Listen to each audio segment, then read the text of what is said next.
pneumonia and a boogie woogie flu. Want some loving, baby, that ain't all. I wanna kiss her, but the gal's too tall. Weeks ago, 43 weeks ago, that's when we started. Okay. If you must know. All right. I suppose that's right, isn't it? It's almost a year. We're doing it almost a year. We're getting up there. It's very close. Yeah, I mean, didn't expect it. Didn't expect it. No. Didn't expect to be doing it for a year. No. Didn't think we were starting a new podcast. I Here we wouldn't are. have predicted that. And we probably should go to twice a week. Actually, we used to be kind of twice a week before it was like on weekends only.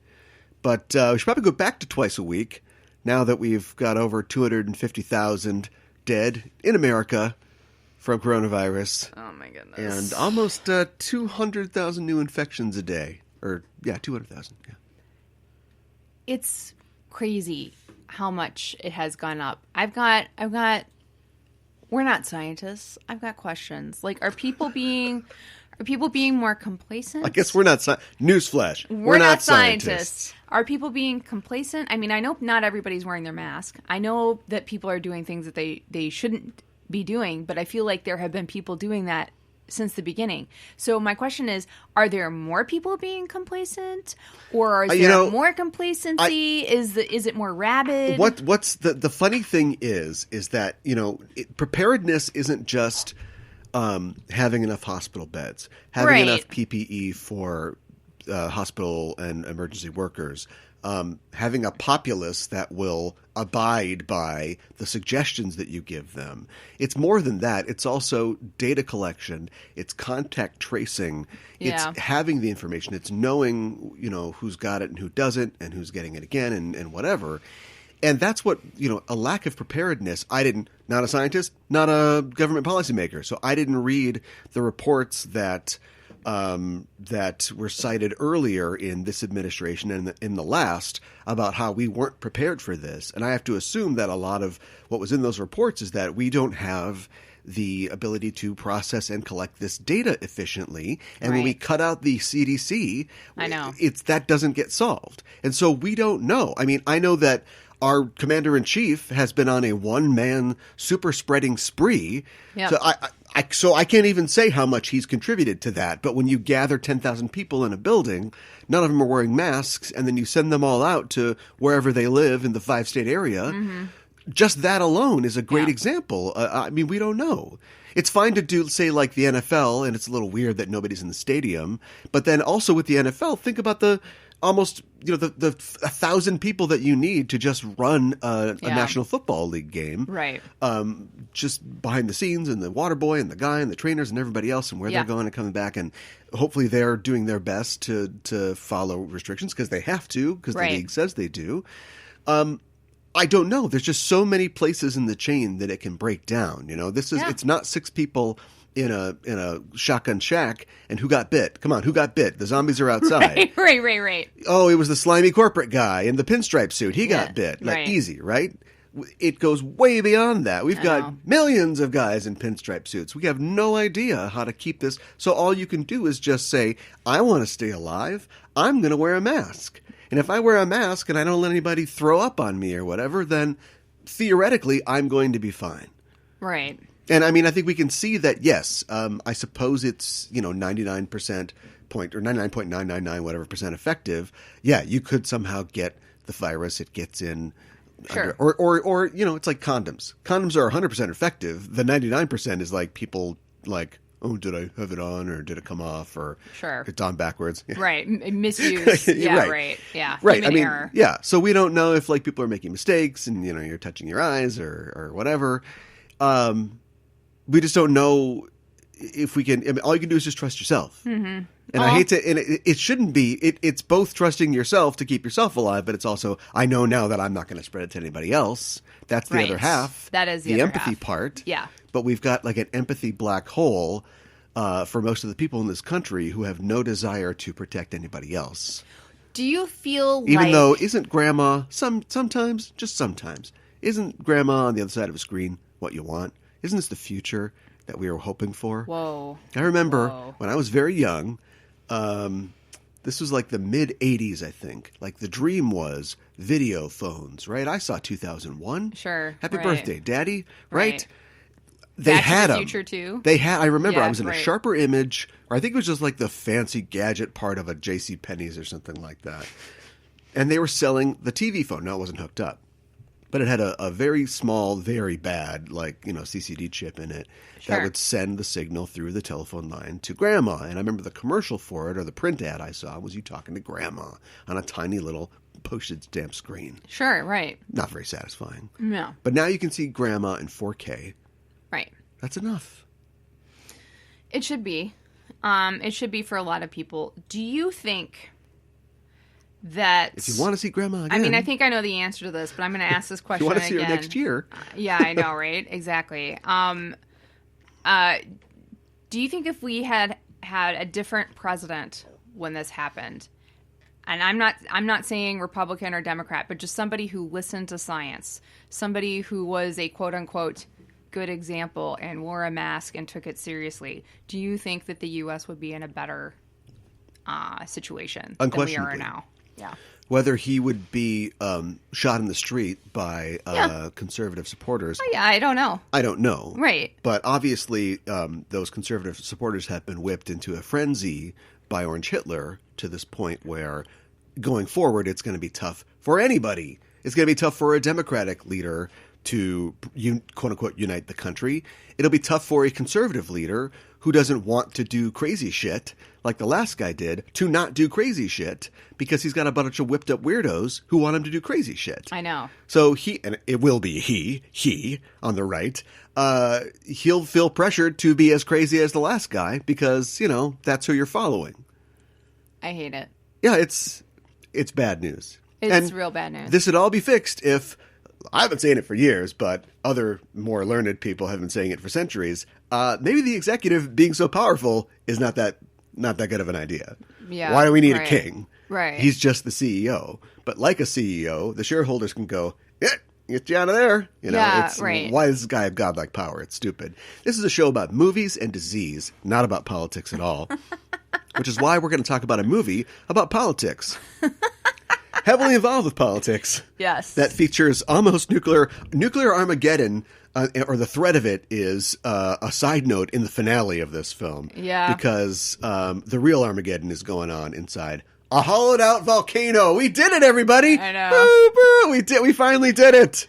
We got our hollowed out volcano for real. In a James Bond movie. The James Bond movie is 1967's You Only Live Twice, starring Sean Connery in his 5th appearance as James Bond, 007. Yes.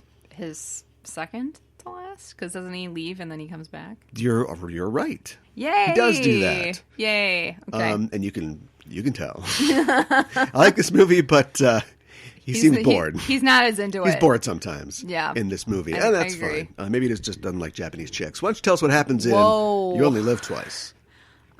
So You Only Live Twice. It is the space race.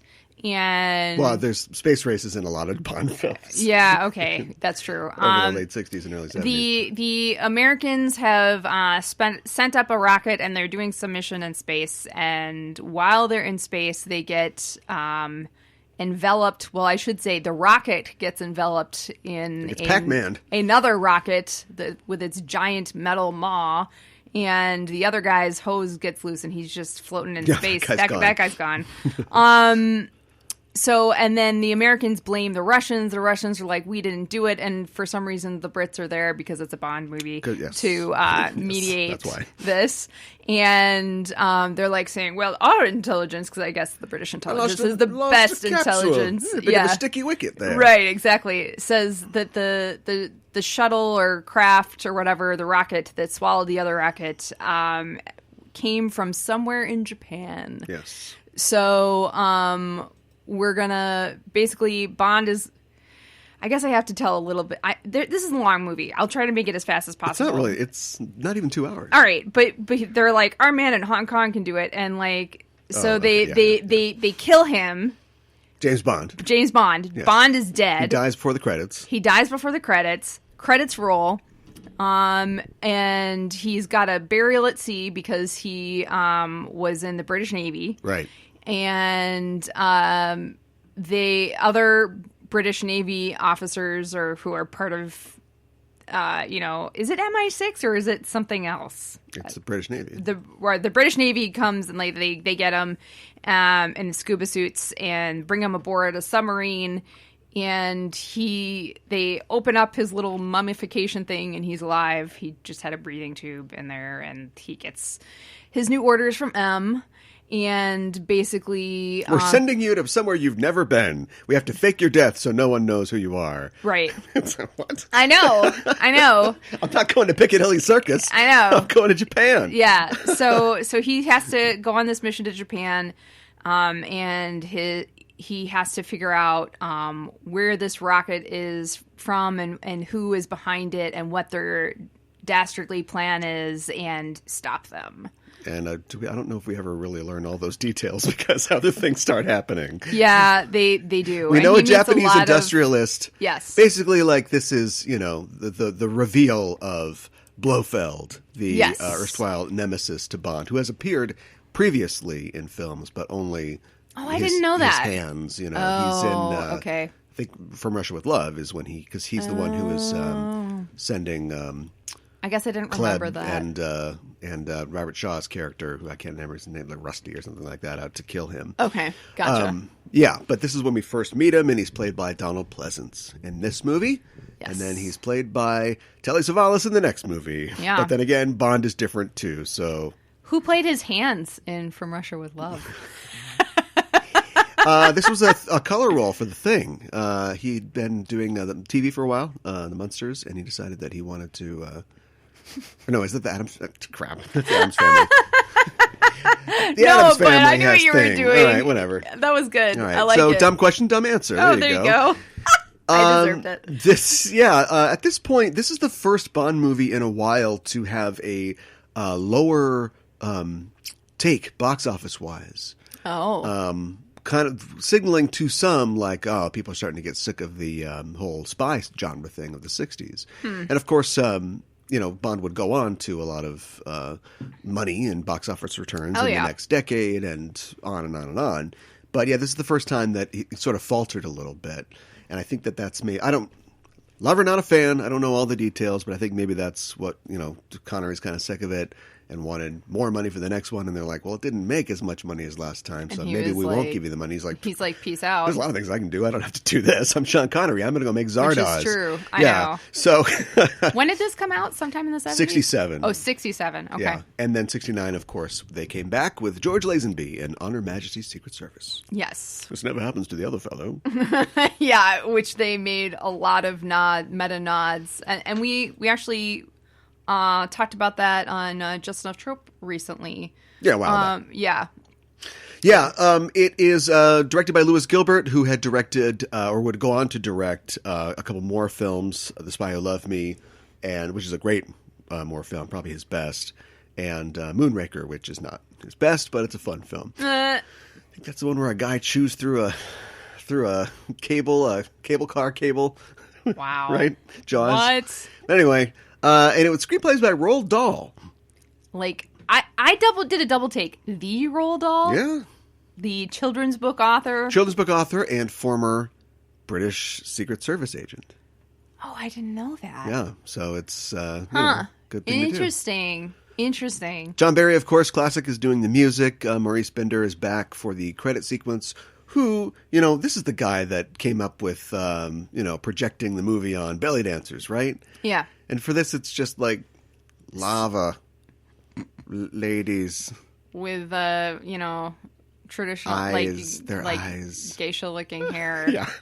And so I think everybody is tired. I think, but it's a movie that is it only stays in one place. But what a place. Like, it's sweeping, and I think it could have been a little more of a travelogue than it was. Yeah. But they take you to Tokyo, and they take you, you know, to the high rises, and they take you to the back streets, and then they take you to the countryside, and all the amazing helicopter shots of the landscapes and the volcano and everything. You know, like the helicopter fight is like, you know, exciting. Pretty cool. But I was just watching like all the mountains and the camera work and everything they're doing, and then at the very end they take you to a little fishing village and take you to sort of that side of it, and you see the Ama fishing girls and everything, and so they're just giving you, this is like the 60s businessman view of Tokyo, you know what I mean? Like, show me the good parts. Right. Tokyo Tower. Right. And they took us to a sumo match too. They took us to not the Osaka Castle, but they took us to another grand sort of castle. It was Himeji Castle, which is actually the largest castle in Japan. Very big. In Himeji, which is on Honshu. Yeah. And of course, just to end my point about energy. Yeah. And of course, it ends with like one of the biggest like set pieces. Don't give me that frogman crap. You know, it's hollowed out volcano. Yeah, ninjas rappelling down. Lots of ninjas. Guys in hard hats shooting them. Construction workers. Of course, you know, Austin Powers took heavily from this movie specifically. Austin really isn't anyone. Austin is really Austin. Actually, Austin's just like... Actually, he's not in like Flint either, because he's not Coburn at all. Austin is just Austin. But he draws a lot from, you know, in like Flint, and then sort of visually from You Only Live Twice. Yes. And then if he was Bond, his Bond is probably more of a Roger Moore type Bond. Yeah, he's a little goofy. I was just thinking about, like, going back to that scene, just how many extras they had working on that, and those people were actually propelling down. It was a huge set. It's amazing. And the set, too. Yeah. It's amazing because now that would all be done with, like, green screens and, like, we'd have extras. Or you just say... we would, like... Rolled. Can we just write this... Somebody runs on and says, this happened. But instead, they just... Jeez. They did everything. I mean, there are rockets in this film. Yeah. There are helicopters. There are autogyros. There are... you know, there's a plane crash. Blonde lands a plane and then it explodes. And all of it is accomplished through huge sets at Pinewood, and then bigatures, which is not miniatures, but like scale models. You know, so like that plane was not a full-size plane they blew up. It's just probably, you know, maybe 5-6 feet long. But they just make it look really good. And they call those bigatures? Yeah. Miniatures are mini, right? Yeah. That's like a Godzilla, no, he crushes the train. But yeah, it's a bigature type thing. I've never heard that before. Interesting. And then, and force perspective. So you can have like a huge Pinewood thing, and then you've got like the opening to the volcano, but you're either comping in something, or you've got something else, you know, in closer to the camera, which is the, you know, the higher part that you're seeing that looks like it's far away, but it's actually closer, and that sort of thing. Very cool. I just thought I thought that they did a really great job. It would have been cool if maybe they had put in a little bit more stuff from Japanese culture, but I understand, like, this is a Bond film. This is not like a travelogue. You know what I mean? Yeah, and Japanese culture is the co-star of the film. That's true. It is the Bond girl in this case. Right. Because they tell, you know, we've got this huge problem, which is somebody is stealing the U.S. and the USSR's astronauts, which is a problem. Mm-hmm. And instead of like having a real good like angle or identity or something for Bond, they just tell Bond, go to Japan. He's like, all right. I know, right? Then he gets to Japan and immediately talks to the guy who he was supposed to give him his contact or whatever. This old, you know, former British Army guy. I think his name is like Henderson. Henderson, who's gone native. You know, he's enjoying the delights of the Orient. You know, but that guy gets killed, and Bond's like, I'll just pretend to be the assassin and have them just drive me back to their base, and then I'm just gonna like, I'll just open a safe and here's a clue, and he's just sort of like, he's just kind of making it up as he goes. Yeah, and like haphazardly, actually, kind of being successful. Well, because he's Bond. It is a James Bond movie. I know. Yeah. No, you're right. There isn't any plan. He runs into eventually Tiger Tanaka. Yes. Who is the you know, I don't know if he's M, but he kind of the head more of or less. The Japanese Secret Service there. Yeah. Played by Tetsuro Tamba, who is a very, very famous long-serving Japanese actor. He was great. I enjoyed him. I knew he was Tiger right away. I mean, obviously they mentioned him before, but I saw the tiger skin on his office floor, and I was like, "This is Tiger." Right. Yeah. Yeah. But there were a lot of fun things because it's Bond. But like when he's chasing Aki in the Aki in the train station that I guess is Tiger's personal like train station or what have you. He just like runs after her, or he just kind of like he like walks and then just he's going down a slide all of a sudden, and that was really fun, like and unexpected, you know. Yeah. Aki played by Akiko Wakabayashi. Okay. Who was in a lot of the Toho monster movies. Oh, okay. She was in Ghidorah. Nice. And I think she came back, or she'd been in like a Godzilla movie or two, I think. But yeah, she just, I mean, never a super distinguished career, but was just sort of, that girl in monster movies. She's good in this. She is good. So her name, Aki, is, it means autumn. And other meanings could be clear or bright. But anyways, I just thought that was interesting. I thought she did a really good job, too. And I was kind of, I mean, a lot of Bond girls meet their untimely end, right? She had to work to get killed. That's true. Because they do the thing where they try to, poison. First of all, if this is Tanaka's, like, super fortress, like, guys are getting in here on the reg. Right. And so the guy tries to do the poison on the thread trick to Bond while he's sleeping. He's sleeping. Just shoot him in the face. But whatever. And then, like, Sean Connery's like, oh, no, I'm Scotch. And he sort of, like, turns his head. But then it would just go on the pillow, right? Like in Grosse Pointe Blank. But instead, Aki, like, throws herself over. And it just and, goes. like, opens her mouth and licks her lips. It's like, come on. So that's how that happens. Yeah. There's another girl in the film, another quote-unquote Bond girl, I guess, which would be Kissy Suzuki, played by Mie Hama. Gotcha. And she's the sort of... she's an agent of tigers, I guess, but she lives convincingly as a fishing girl in this village. Yes. She was in King Kong vs. Godzilla. Oh, really? Yeah. Very nice. I think, like, we laugh about how many actors are in Marvel movies. I think Godzilla and monster movies, it's got to be like that in Japan, right? Probably. It's like, oh, no, Ghidorah, no, Rodan, no, what? Mothra. Which one are we doing? I don't know. It's like 6 degrees of separation, like people who have been in those films. Yeah, right. She only acted for a little while, and she retired to write books, and she was a television and a radio host, and I guess probably just was unfulfilled with what cinema could offer a girl like her at that time, which I would totally understand. Yeah, I would totally understand as well. So, yeah, well, good for her. Man, what we can't. That can't be all we have to say about this. I know we're tired too. It's been a long week. It's not all I have to say about it. I mean, it's a long week. Yeah, I think the Blofeld reveal was really good. I mean, because he's really menacing. I kind of feel bad for that cat.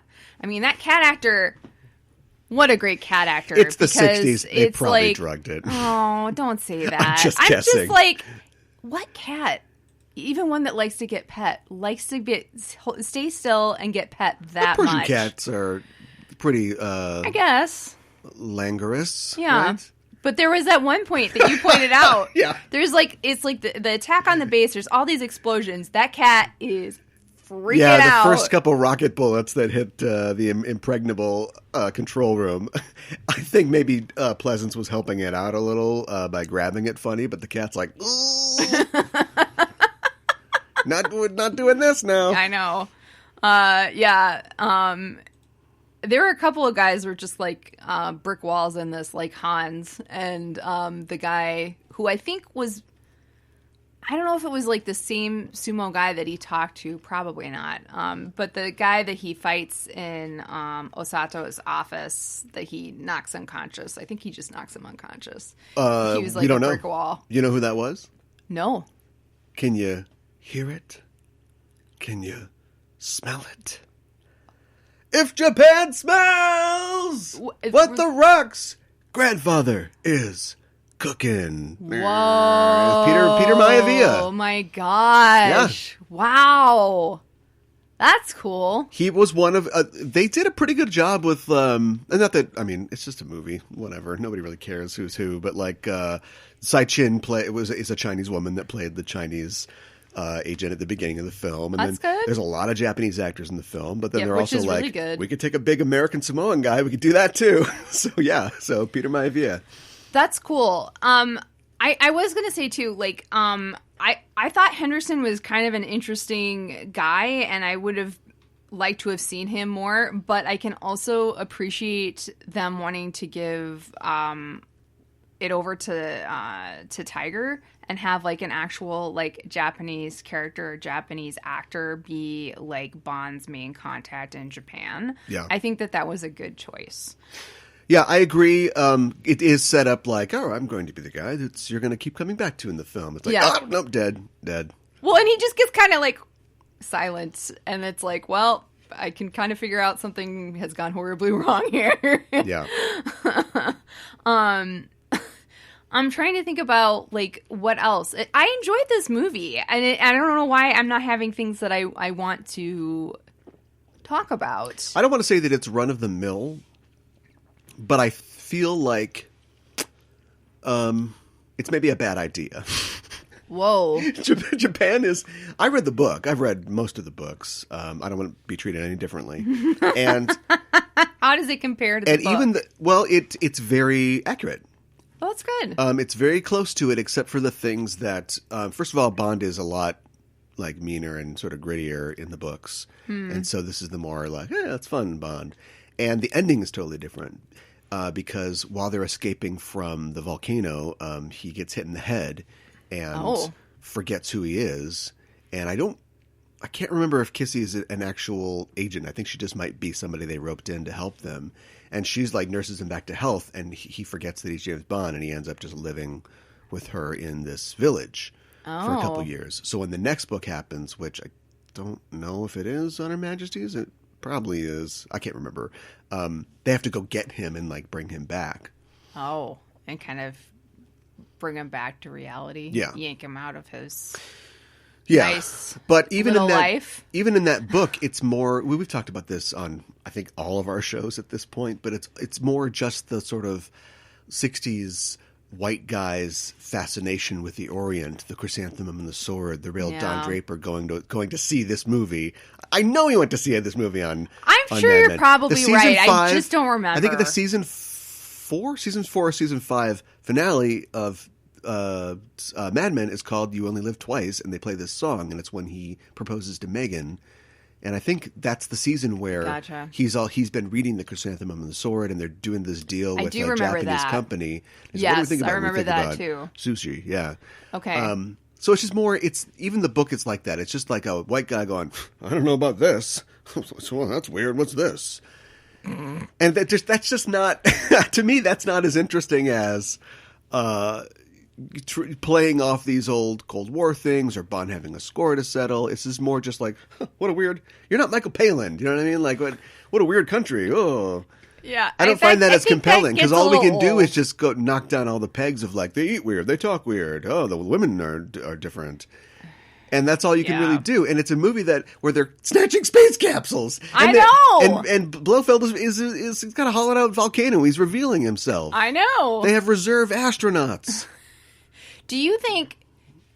I was thinking, too, I don't know what predates what, but, like, do you think in the comics, do you think, like, AIM was partially inspired by this movie?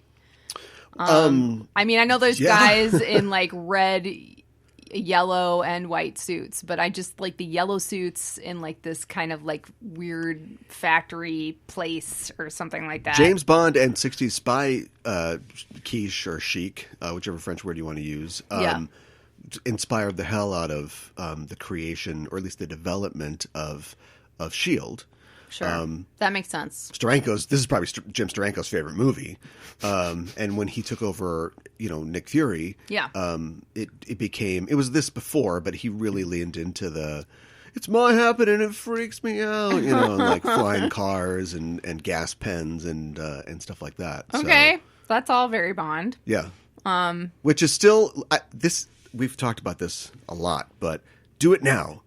do it now. In another 5 years, the 60s will be even farther away. They'll be 60 years away, and people won't remember it, right? Like it's fading from our memory. Now, why are we still doing World War II stuff? I don't know, but this is going to be, people don't do like, oh, in the 1912s we were to do and we were doop. Although, wait for our next movie. And do you know what I mean? Like, it's such a cool period. Yeah, we had Mad Men, but that's already, being forgotten. It's moving into our past. And so if you're going to do something cool in the 60s with your action movie or your spy movie, like, do it now. That's what I say. Okay. I mean, I say go Fast for it. and the Furious 0. We meet Dom's dad. Wow. He's driving, what's he driving? God, I don't Say like don't a know. 66 like Corvette, right? But that's like a Stingray or something like that. But that's there's got to be like a better car that's like, you like a Stingray? Check this out. I'm sure there is. I know next to nothing about cars, so I'm not. Remake Bullet. Oh. But period. Just remake Bullet like it's Wow. 1971. Wow. That's what I say. Okay, man. I don't know. Okay, look. I love Steve I'm tired. McQueen. You're tired. I love Steve McQueen. I just don't know if it's a good idea to remake Bullet. That's all I'm saying. Well, he won't be there. Anything else you want to say about it? We didn't even talk about Miss Brandt, who is just another. She seemed like I am a sexy bad woman. It's just like a Pussy Galore also ran. Like Pussy Galore also had flat ironed hair and flew a plane and was a lot better. And it's like, oh, he's seen another girl. She didn't even know it was Bond who she like. No, they was, don't. like, For some throwing. reason, they don't know it's Bond because this like fake death thing really worked. Yeah, except for Blofeld, like he knows right away. Like, Well, no, nothing gets but he past knows him. because of the Because gun. of the gun, I know. Yeah. Mr. What's his name? Owns the entire company. Osato. Yeah. Takes a picture of the gun like the first time he meets him, and Yeah. then like an hour later in the movie, he's like, "You were supposed to know that was James Bond, idiot."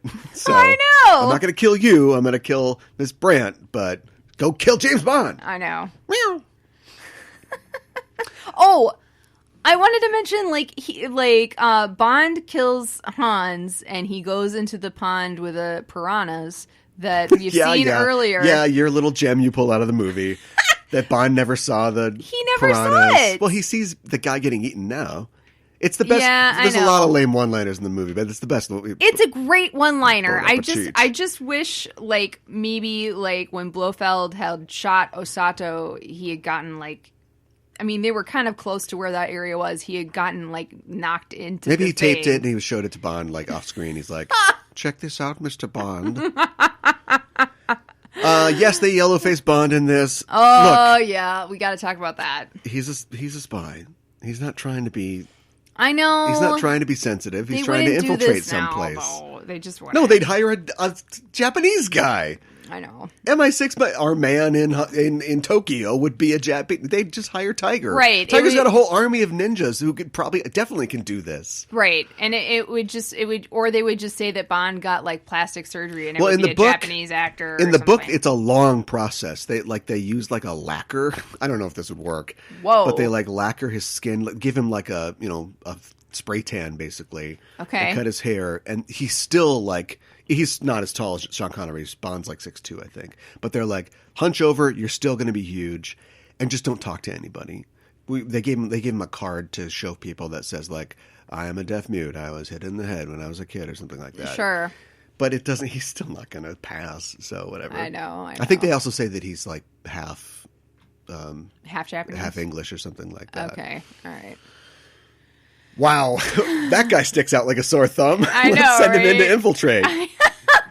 And then This is also, a good we're idea. really running up against, this is the late 60s, we're running up against the toupee problem. There's a lot of, I think this is the last underwater scenes you're going to see from Sean Connery in a Bond movie. I could be wrong, but Yeah. he is underwater in Never Say Never Again, but they've improved toupee technology by that point, because there's a lot of like, so lush, and then he's in the water and it's like, But yeah, Sean Connery's like that cat. He don't like water for that reason. And The Incredibles, I think, got their little globe cars from this movie. Yes, those were fun. Yeah. I also enjoyed, what was it, Nellie, the one-person helicopter that Bond little flies. Nellie, yeah. Little Nellie. That was pretty great. And make sure her father comes with. And it's Yes. like, all right, 007, pay attention. I know. I liked his little outfit when he came. That's the only thing he did in this movie. I know. But, it's good to have him around. Yeah. And he was mopping his head. I thought that was good. They didn't really emphasize this that much, but if they were there in the summer, Japan tends to be very hot. Yeah, so that's why that was accurate. That's why Kissy Suzuki was able to infiltrate a Spectre base in her underwear at night, because it's still hot. It's still hot. That tatami, you got to flip it over. Hot. All right, enough of that. Let's talk about your film. Yes. What's your film? My film is The Princess and the Frog. Yeah.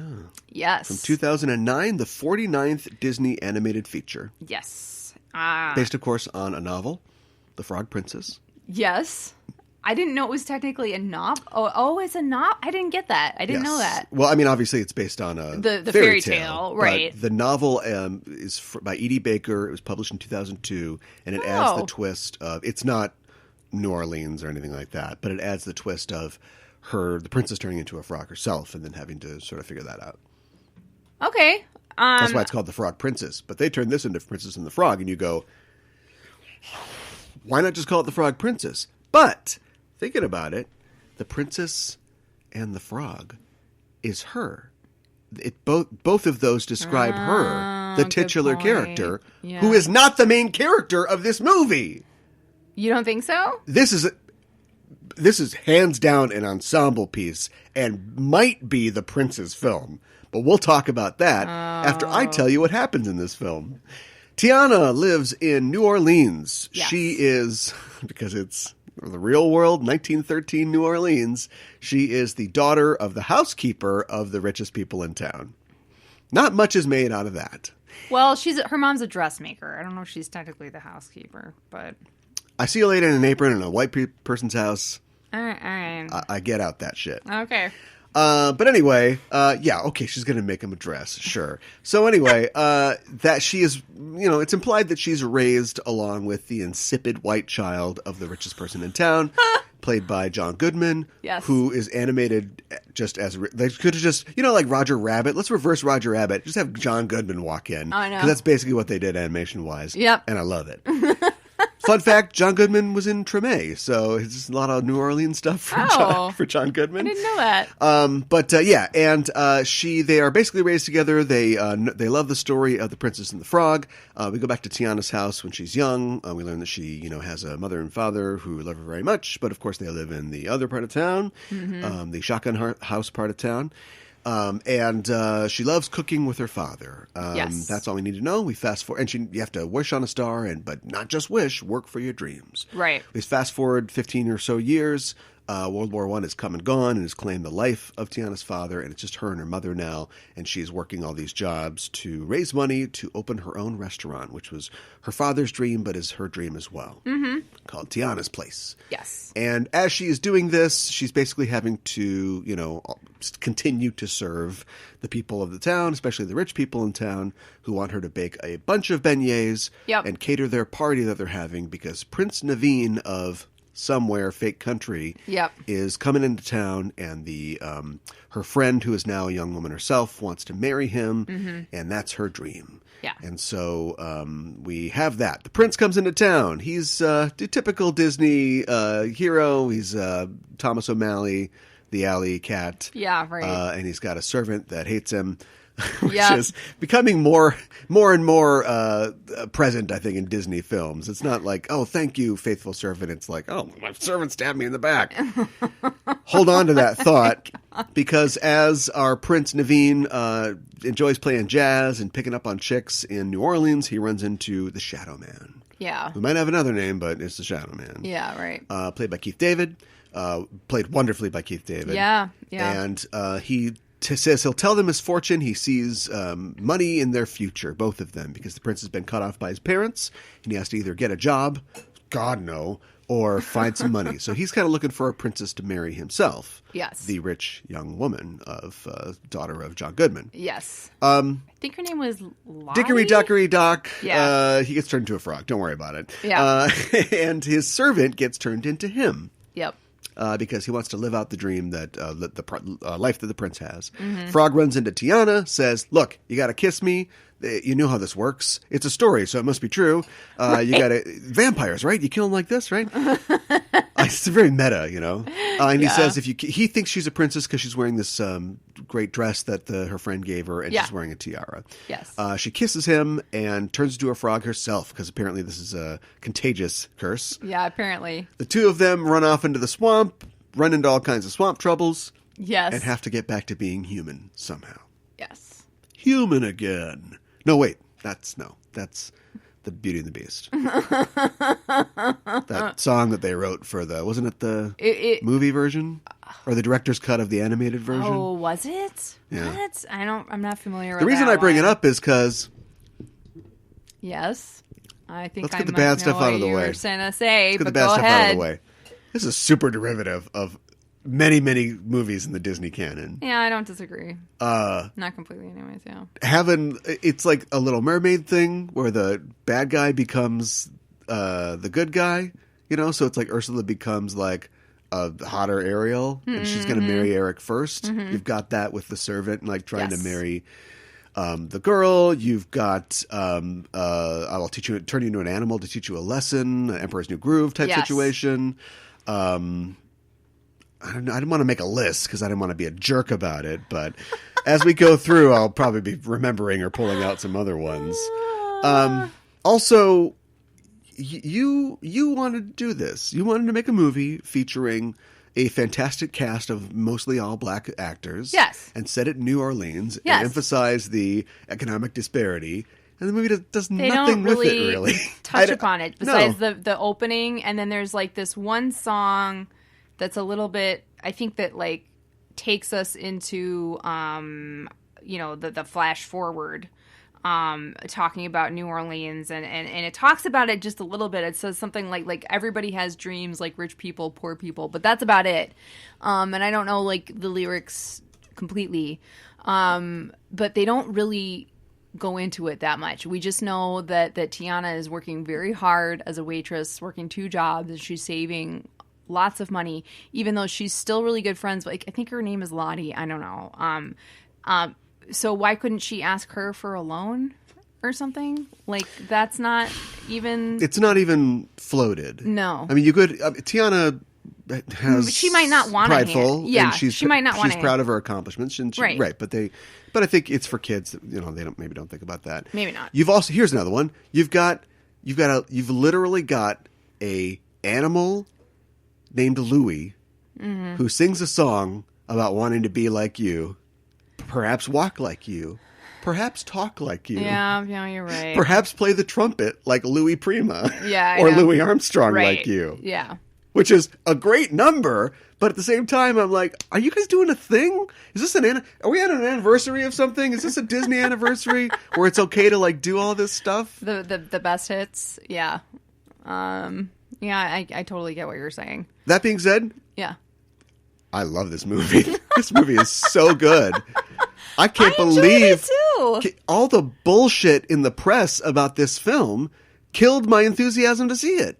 I think that must have been what it was for me too, because I don't know what it. Like, And if you why had I turned didn't off wanna this see review 30 seconds ago, Yeah. you would have been like, I don't want to see this movie too. Yeah. So it's tough to get the messaging about a film right. And I think it's possible. I don't know, man. I've been really having a reaction or a response, an allergic reaction to like the relentless criticism of the left, of which I'm a card-carrying member. Yeah. But you know, we infight and we attack each other over the smallest things, and they don't have that on the right. You know, they just have Trump flags on the truck. Right. And you know, we're better. You can stop listening now if you don't agree. But you know, you run into things where people go, oh, so the first black princess is going to be, slinging hash, as a job or whatever, or like, oh, something that I complain about. The first black princess is going to have her movie taken over by bugs and animals and people and another guy. Right. I did think about that a little bit. Or how, the first black princess is going to spend like most of the movie as an animal. Not a black woman. Yeah. Yeah. That was another thought that I had. All those remain on the board, but if they're the first and only thing that you see on the board, you miss like a fantastic film movie that has some of the best music that I've seen in a modern Disney film and is funny. There are very few lame jokes. Did you think that you would be, when we started the film, did you think that in an hour 15 you would be crying over a firefly dying? No. Yeah. Yeah. A firefly that when it comes on, you go, oh, okay, this is the caricature of like toothless rednecks living in the swamp. And then like 40 minutes later, no, Ray, don't die. Why aren't there more stuffed animals and figurines of Ray? Oh, That's man. what I want to know. Is it because he's I'd buy an amiibo of Ray. Is it because he's a little ugly? Like, he's kind of ugly, but he's, like, kind of so ugly he's cute. One of the characters is a literal alligator. I know, but I love Louis because, like, I love Ray, too. I like both of them. But I love Louis because they set it up really nice, right? Because, like, they almost get attacked by a whole bunch of alligators or crocodiles, like, the night before. And then they meet Louis, and, like, they think they're going to get attacked again. And he's, like, so excited that Naveen is playing this song that he recognizes, right. And he pulls out his trumpet, and he's like the most lovable, like non-threatening, like crocodile you could ever meet. Little Bug's Life too. Yeah, a little bit. Sorry, just bit. still pointing out. Yeah, I did like how the lightning bugs helped them. Yeah, that was great. Find the way and everything, and it doesn't make any sense. None of it makes any sense because like the frogs can talk because they've been magically transformed into frogs. Mm-hmm. But then other animals talk, and the other animals I guess can't talk to people, but they could basically talk amongst themselves. To other animals. But then a literal alligator his fingers can operate a trumpet. And so it's like a heightened reality, and then a firefly dies and becomes a star. I'm willing to accept. I know, right? I almost kind of want. This is something that I had a comment about. There isn't like a big opening number, and when the credits come on, they're just like, "It's the Princess and the Frog. Get over it, and let's keep going."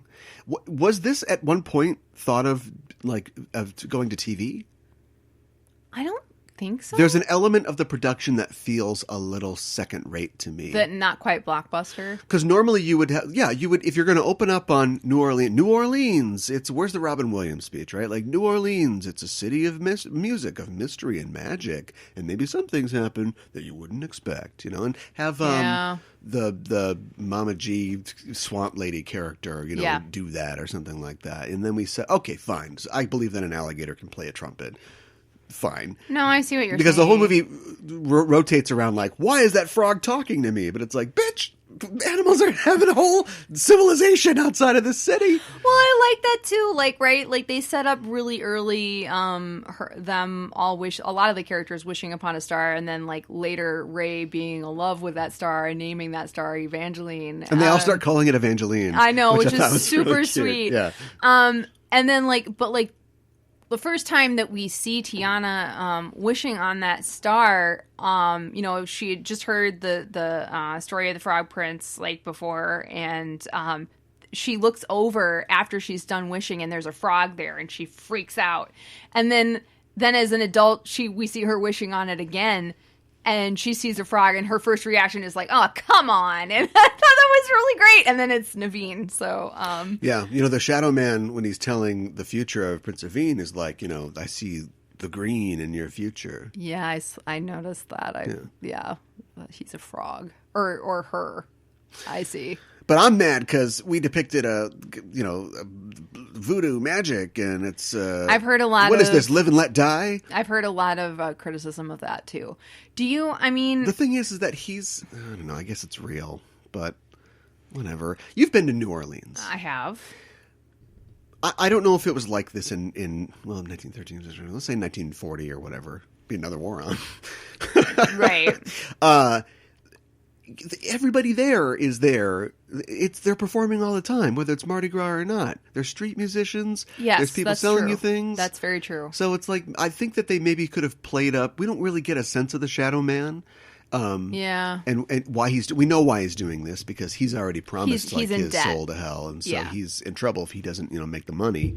A capitalist commentary. Yeah. But like, if you get more of an idea of him as like a sideshowman, as a huckster type thing, maybe it would be like, well, then it's, I don't know, that's not going to work either. I don't know. Look, man, it's tough. Yeah. Let's just all take our little lib hats off and just enjoy like this movie. It's not trying to hurt anybody. Well, and then I don't think this movie punches down on anybody. I was wondering, I mean, like, although they Voodoo do take an old white guy and make a black man out of him. They literally magic blackface or whiteface, blackface, brownface, because he's a Brazilian prince or something. Right. I know. I was thinking about that too. Although, we've gone up our own ass, but like, in terms of cultural sensitivity. But when he like starts transforming back, and like his ear and then his butt gets like really big, like that was funny. But I'm just saying, yeah, it was like from the basis. But the last thing to change was his skin color. No, you're right. I know. So they blacked him up. They did. No, they totally did. Let's talk about white people. Did you notice that the rednecks, who and nobody's mad about that? Did you notice like the rednecks that are trying to kill and eat the frogs are the Three Stooges? No, There's a bald one. There's one with a bowl cut, and then there's one with like curly red hair that goes out from the sides of his head. Oh no, I didn't notice that. Do you think that like their personalities fit the Stooges too, in your opinion, or were they? There's just more their look. Yeah. Okay. I mean, Larry. People say that Mo is the meanest one, but Larry has a dark side. he's got a streak of evil in him. I don't know. What do you think about Oprah? Oprah was in this? Oprah was the mom. Mom. I thought she was great. I thought she was really good. Not in it much. No, she wasn't in it much. But was that the Wrinkle in Time? Is like nobody's ever turned the Oprah up to 10. Let's do it. I bet she's not even in that one so much. Wrinkle in Time? Yeah. Well, that's my next pick. Oh boy, she's one of the. I don't remember what they're called. They're not the sisters. They're magical beings. I don't know what they're not. They're not magical beings. It's Tesseract power. I forget what it is. I read the book. I did actually what's read it the book. and who's it and when's it? Right, and they're the but nobody three asks sisters. How's it? Yeah, Dumb. I don't know. Yeah, we'll have to check that out. I like the end. I like the fact that they take so long explaining to her like the plot of the movie. The white girl that has to kiss him. That she's like, "I'll do it." Kiss. Oh, we're too late. I know. Thanks, Obama.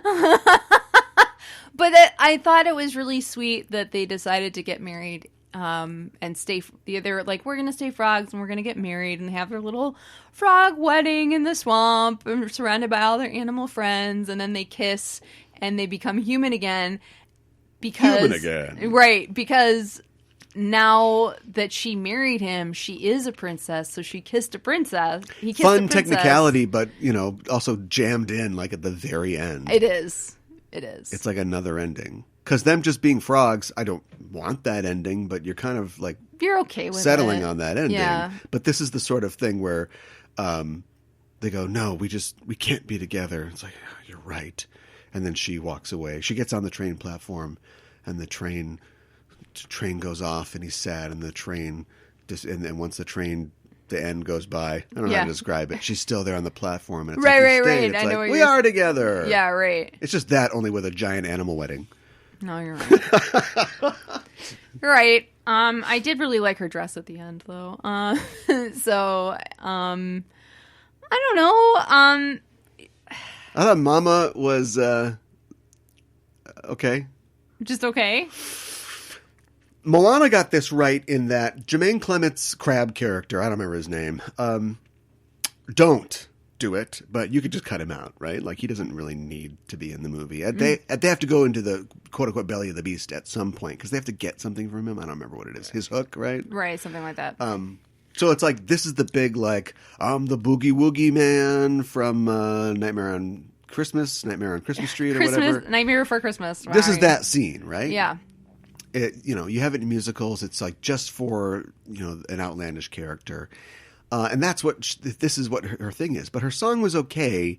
And her design was like, and she seemed like kind of hastily drawn to me. Like she just didn't seem, she didn't seem like she was as exciting and well drawn as the other characters in the movie. And I'm like, she's the Wizard of Oz. Another thing they kind of stole from. Because everybody goes to get something and they get something they really need instead of what they really want. Right. And we're going into the swamp to reach her, and we get old lady. I thought some of the stuff that she did was really funny. The bottle thing was cool. Like when she first meets them, and she's like, we find out that she's blind, and she's like, but she's really smart too, right? Like, so she's like, all right, who sold their soul to the Shadow Man or whatever? And they all point at Naveen, and it's like, well, she can't see that, but it was another blind jokes. All right, good point. Somebody else is mad. Good point. Liberals, I didn't think about that. Thanks, Obama. Liberals destroyed a beautiful movie by Disney. So if you ever skip this one like I did, go see it. Is this the latest movie chronologically? No, Lilo and Stitch, I suppose, is probably present day, right? Otherwise, all Disney films are set in the past, but this one is set in the 20th century. I'm trying to think. Yeah, Lilo and Stitch, I think, is pretty much modern day. There has to be other ones that Pixar movies that are modern day. Yeah, right. Pixar for sure. Toy Story. I'll have to think about it. I don't know. I've already thought about it. Anastasia is set, of course, at the end of the Russian Revolution, so that would start after this one starts, but this one does go forward in time. But that's also not technically a Disney movie, is it? It is now because it's now. Fox. Yep. I told you I've thought about this. Okay. Wow. All right. Shows you what I know. Well, I'm out of things to say, so 2.5 minutes of James Bond impressions. So, like, I can't do it because it's not ready. But I've been working on my Pierce Brosnan one, and the thing about Pierce Brosnan is like I don't know what he's like if you just talk to him. Like, does he have like a brogue if you just talk to him on the street? I don't know. But as James Bond, he's trying so hard to hide like his Irishness that it's just super Irish. But it's in a subtle, like thin beam transmission. Like once you hear it, you go, "Oh my God, it's so Irish." Yeah. Connery, 5 films in, he was kicking it around a little bit, especially in the briefing scene. Like he was a little bit. But this tiger Tanaka know what the thing. He was like, it's coming out a little bit. So does M? I know it becomes a running joke, but like M just brings his office everywhere. Apparently. So can you imagine? And like, Moneypenny. Yeah, a half a dozen seamen like carrying just armfuls of books and like a compass and an oak desk and a telescope to put in this cabin. Yeah.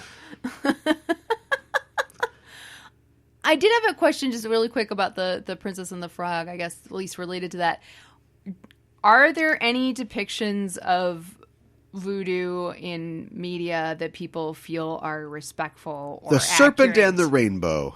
Are you being serious or facetious? No. Oh, okay. Although that was supposedly based on a book by a guy who experienced, I mean, not the fictional elements, but all the things that happened in that book happened to him. Okay. Or to somebody that I mean, because voodoo is a real thing. There's voodoo. There's voodoo. There's 2 different types of voodoo. There's VOODOO and there's VODU. VODOU. Mm-hmm. And I mean, you can't just go Caribbean religion. Blam, we got it. It doesn't work like that. No, it doesn't. Why not? Well, that's it. Before we do any more damage. Yeah. Talking about things we got no idea about. Right. 2 culturally insensitive movies. We'll be back in the future. Oh my gosh.